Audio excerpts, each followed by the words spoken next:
नमस्कार।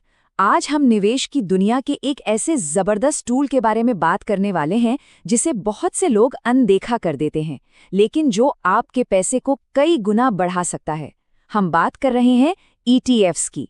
और यकीन मानिए, ये शायद आपके इन्वेस्ट करने का तरीका हमेशा के लिए बदल सकता है। इसलिए अंत तक हमारे साथ बने रहिएगा।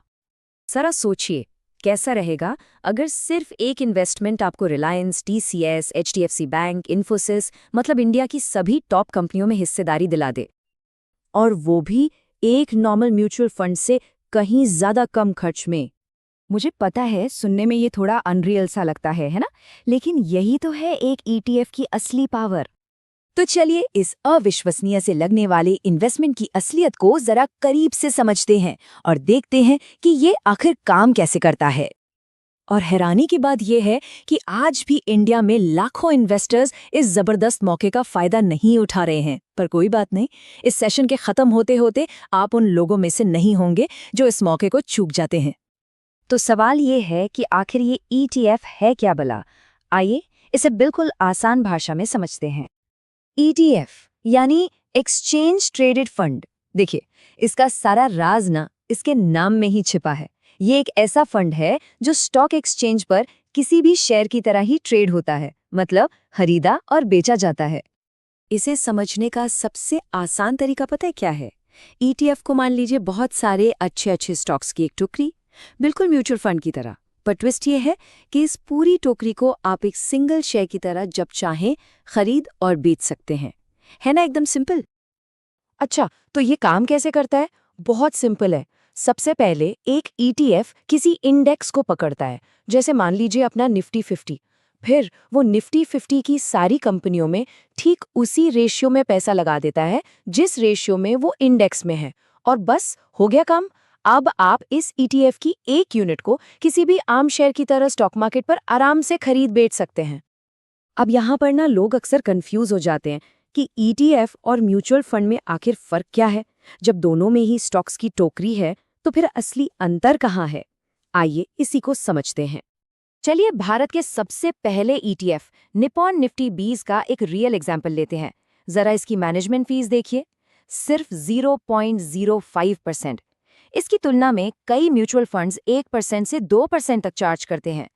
ये जो 1-2% का फर्क है ना, ये सुनने में छोटा लगता है, पर लंबे समय में ये आपके रिटर्न का एक बहुत बड़ा हिस्सा खा जाता है। और यही वजह है कि कम खर्च के चलते इस ETFs ने पिछले 10 सालों में करीब 12-13% का शानदार औसत रिटर्न दिया है।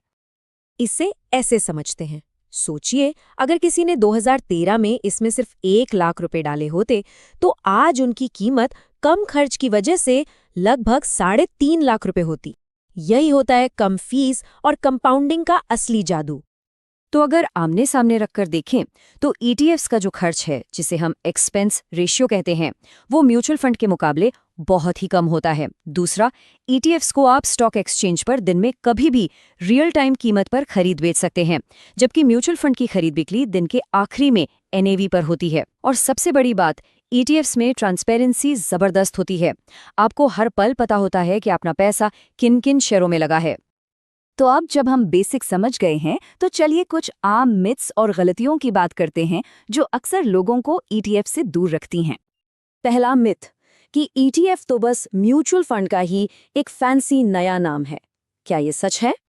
नहीं, बिल्कुल नहीं। सच ये है कि हाँ, दोनों में स्टॉक्स की टोकरी होती है, पर ETF एक स्टॉक की तरह ट्रेड होता है। मतलब आपको दिन के दौरान किसी भी कीमत पर खरीदने या बेचने की पूरी फ्लेक्सिबिलिटी मिलती है, जो म्यूचुअल फंड में नहीं मिलती। दूसरा मिथ कि ETF में तो हमेशा मार्केट से ज्यादा रिटर्न मिलते हैं। ये भी एक बहुत बड़ी गलतफहमी है। देखिए, एक इंडेक्स ETF का काम मार्केट को बीट करना नहीं है। उसका लक्ष्य है इंडेक्स के रिटर्न को एकदम कॉपी करना, ना उससे ज्यादा ना कम। ये आपको मार्केट के बराबर रिटर्न देता है, वो भी बहुत कम कीमत पर, जो अपने आप में एक बड़ी जीत है। और तीसरा और शायद सबसे बड़ा मिथक कि ETFs तो सिर्फ बड़े और एक्सपर्ट इन्वेस्टर्स के लिए है। असलियत तो इसके ठीक उलट है। इसकी सिंप्लिसिटी, कम लागत और एक ही क्लिक में मिलने वाला डाइवर्सिफिकेशन इसे बिगिनर्स के लिए सबसे बेहतरीन टूल्स में से एक बनाता है। अच्छा, अब कुछ ऐसी गलतियों की बात करते हैं जिनसे हमें बचना है।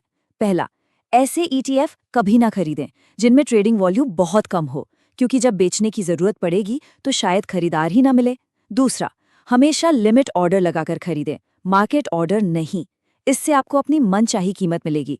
और हाँ, याद रखें, ETF लंबी रेस का घोड़ा है, इसे शॉर्ट टर्म ट्रेडिंग के लिए इस्तेमाल करने की गलती ना करें। तो अब आप ETFs के बारे में काफी कुछ जान चुके हैं, तो चलिए अब एक्शन की बात करते हैं। शुरुआत कैसे करें? यहाँ एक सुपर सिंपल एक्शन प्लान है। स्टेप 1, तय करें कि किस इंडेक्स में पैसा लगाना है, निफ्टी 50, नैस्डैक 100, जो भी हो। स्टेप 2, एक अच्छा ETF प्रोवाइडर चुनें। क्या देखना है? उसका AUM मतलब फंड कितना बड़ा है और उसका एक्सपेंस रेशियो कितना कम है। स्टेप 3, अपने डीमैट अकाउंट से लिमिट ऑर्डर लगाकर खरीद लें। और स्टेप 4, जो सबसे ज़रूरी है, इसे लंबे समय के लिए होल्ड करें, कम से कम 5-10 साल, और फिर बस कंपाउंडिंग का मैजिक देखिए। तो सार ये है कि ETF एक सिंपल, कम खर्च वाला और पूरी तरह से ट्रांसपेरेंट ऑप्शन है, और ये तीनों चीज़ें मिलकर लॉन्ग टर्म में वेल्थ बनाने का एक बहुत ही पावरफुल कॉम्बिनेशन बनाती हैं। ये आपको अलग अलग स्टॉक चुनने के झंझट से बचाता है और पूरे बाजार की ग्रोथ में हिस्सेदार बना देता है। तो सवाल ये है कि क्या इसे आपके पोर्टफोलियो का हिस्सा होना चाहिए? उम्मीद है इस सवाल का जवाब अब आप खुद दे पाएंगे।